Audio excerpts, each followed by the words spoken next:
हमारे सभी बच्चों को सुप्रभात। और आज हिंदी के उसी क्रम में आज फिर उपस्थित हुए हैं प्रयोगवाद को लेकर। भारतेंद्र युग, द्विवेदी युग, छायावाद युग, प्रगतिवाद युग और आज पढ़ेंगे हम लोग प्रयोगवाद।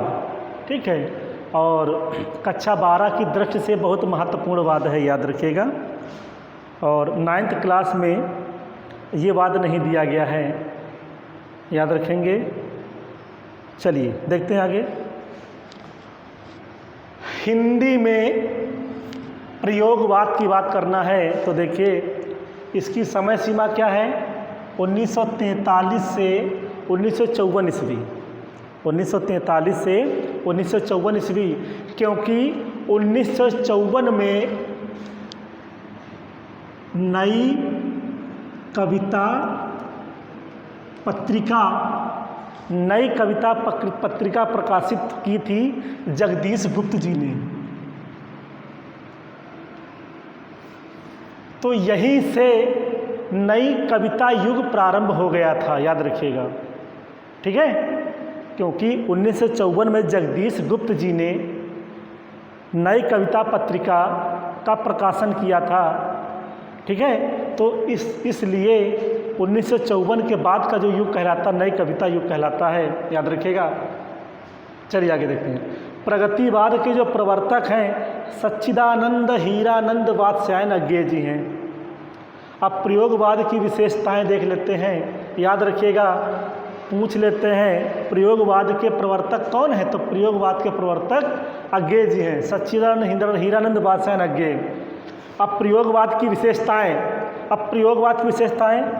अनुभूति व यथार्थ का संश्लेषण। यथार्थ मतलब वास्तविकता का संश्लेषण, वाद या विचारधारा का विरोध, निरंतर प्रयोगशीलता, निरंतर कार्य करने की क्षमता प्रदान की गई, नई राहों का अन्वेषण। इस युग के कवियों को नई राहों का अन्वेषी भी कहा जाता है, याद रखिएगा। अगर पूछ लेते हैं किस युग के कवियों को नई राहों का अन्वेषी कहा जाता है, तो वह है प्रयोगवाद के युग के कवियों को नई राहों का अन्वेषी कहा जाता है। साहस और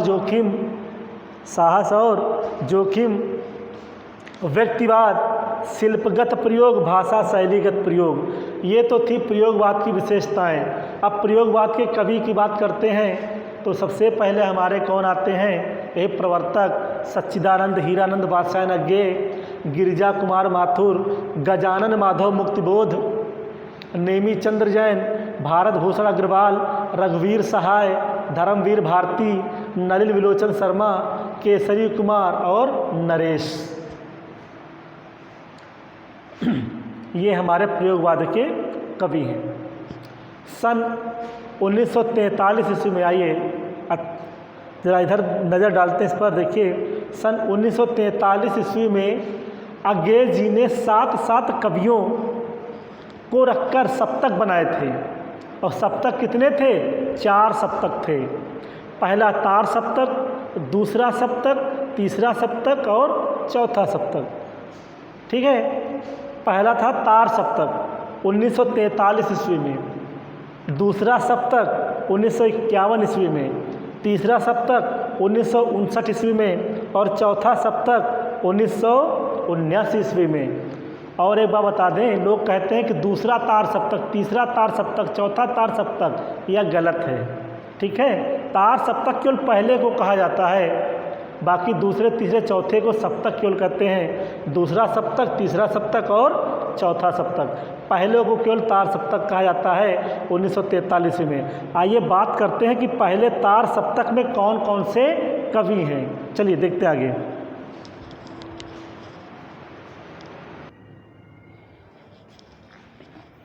चलिए बात करते हैं आगे तार सप्तक। ये पहला सप्तक है, तार सप्तक 1943 ईस्वी में अज्ञेय जी द्वारा बनाया गया। इसमें 7 कवि थे। 7 कवि कौन कौन से थे, पहले तो खुद अज्ञेय जी थे, सच्चिदानंद हीरानंद वात्स्यायन अज्ञेय।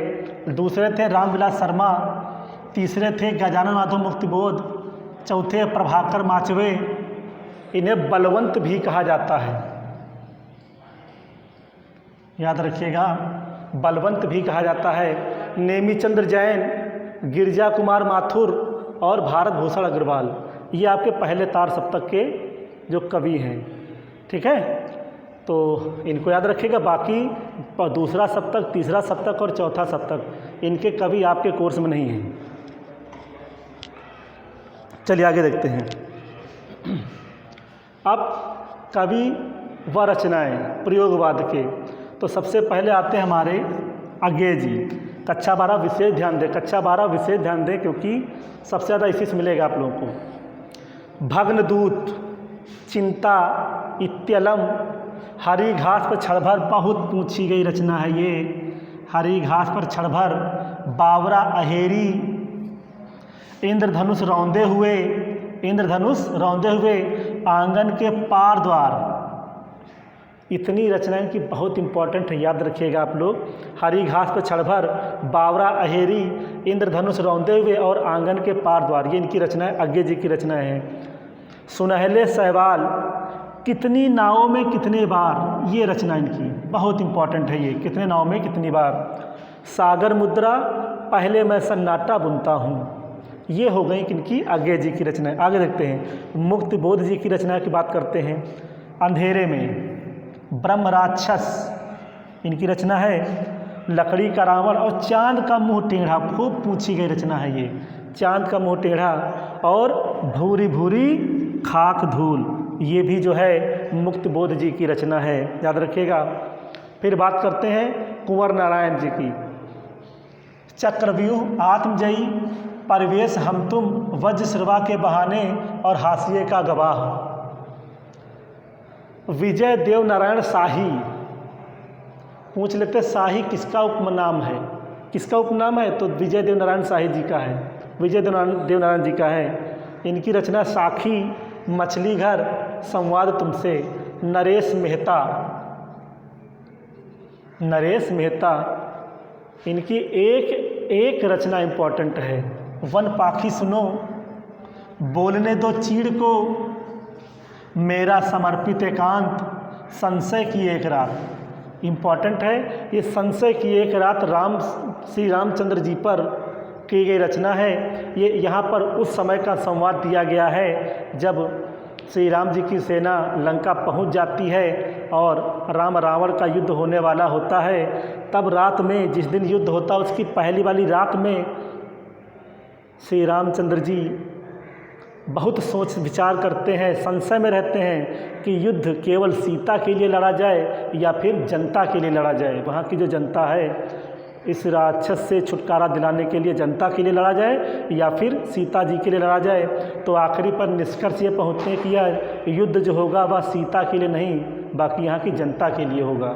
ठीक है, तो संशय की एक रात नरेश मेहता जी की रचना। उत्सवा और चैत्या। महाप्रस्थान भी इन्हीं की रचना है, महाप्रस्थान, याद रखिएगा।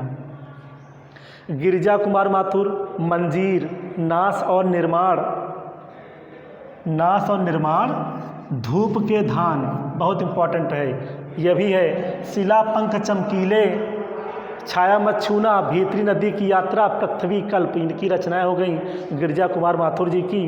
बात करते हैं धर्मवीर भारती की, गांठ बांध लीजिए इनको। ठंडा लोहा, अंधा युग, कनुप्रिया, 7 गीत वर्ष और देशांतर, इनकी रचना है। अगर किसी को अंधा युग पढ़ना है, किसी को अगर अंधा युग पढ़ना है तो हमसे पर्सनली मैसेज करके वीडियो पूरी की पूरी PDF ले सकता है, मैं दे दूंगा।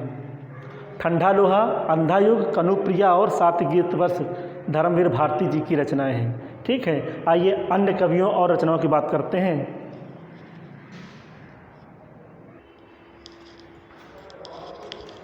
आगे इनकी देखिए, प्रयोगवाद में आते हैं हमारे सर्वेश्वर दयाल सक्सेना, याद रखिएगा, बहुत इंपॉर्टेंट हैं। काठ की घंटियाँ, काठ तो नहीं, लकड़ी की घंटियाँ, काठ की घंटियाँ, बांस का पुल, एक सूनी नाव और कुआनो नदी। इनको याद करने का तरीका क्या है, नाव लकड़ी की होती है, ठीक है, नदी में चलती है। नाव बांस का भी बांस का भी बनती है, बांस के पुल भी होते हैं। कहाँ पर होते हैं? नदी पर होते हैं। तो ये काठ की घंटियाँ, बांस का पुल, एक सूनी नाव और कुआनो नदी, याद रखिएगा। जंगल का दर्द, बांस कहाँ मिलता है? जंगल में मिलता है। जंगल का दर्द और खूंटियों पर टंगे लोग, ठीक है। तो याद रखिएगा इनकी रचना याद करने का तरीका बहुत बढ़िया। काठ की घंटियाँ, लकड़ी कहाँ से? जंगलों से मिलती है, ठीक है। तो जंगल का दर्द, लकड़ी से ही नाव बनाई जाती है, एक सूनी नाव। जंगल में ही बांस मिलता है, बांस का पुल नदी पे बनाया जाता है, और कुआनो नदी, ये इनकी रचनाएं हैं। रघुवीर सहाय, सीढ़ियों पर धूप में, इनकी पहली रचना है। दूसरी है आत्महत्या के विरुद्ध, और सबसे ज़्यादा पूछी जाने वाली इनकी रचना है हंसो हंसो जल्दी हंसो। अब एक महत्वपूर्ण और बात बता देते हैं हरिवंश राय बच्चन जी के बारे में। हरिवंश राय बच्चन जी छायावादोत्तर कवि कहलाते हैं। ये प्रगतिवाद, प्रयोगवाद, नई कविता अर्थात छायावादोत्तर कवि हैं, याद रखिएगा। अब इनकी रचनाएं क्या? मधुशाला, मधुकलश, निशा निमंत्रण, एकांत संगीत, सतरंगिनी, मिलन यामिनी, आकुल अंतर, बुद्ध और नाचघर, ये पूछी जाती है, बुद्ध और नाचघर, प्रणय पत्रिका, आरती और श्रृंगार। तो ये इनकी रचनाएं हो गई। आप लोग इसको देख लीजिएगा, लिख लीजिएगा और कक्षा 12 कायदे से पढ़ लीजिएगा। अब आप लोग के सभी युग लगभग समाप्त हो गए, नई कविता बताने की ज़रूरत नहीं है, ठीक है। अब कल से आप लोगों को प्रश्न उत्तर मिलेंगे इनके, ठीक है। हर युग के एक ही दिन में सारे प्रश्न उत्तर हो जाएंगे। हर युग के प्रश्न और उनके उत्तर मैं कल बताऊंगा, भेजूंगा आप लोगों को, उनको करना, ठीक है। और जब प्रश्न उत्तर सभी हो जाएंगे तो उसके बाद हम लोग चलेंगे गद्य और पद्य की एक एक जीवनी पढ़ेंगे और गद्य और पद्य की व्याख्याएं करेंगे, ठीक है। चलिए, धन्यवाद।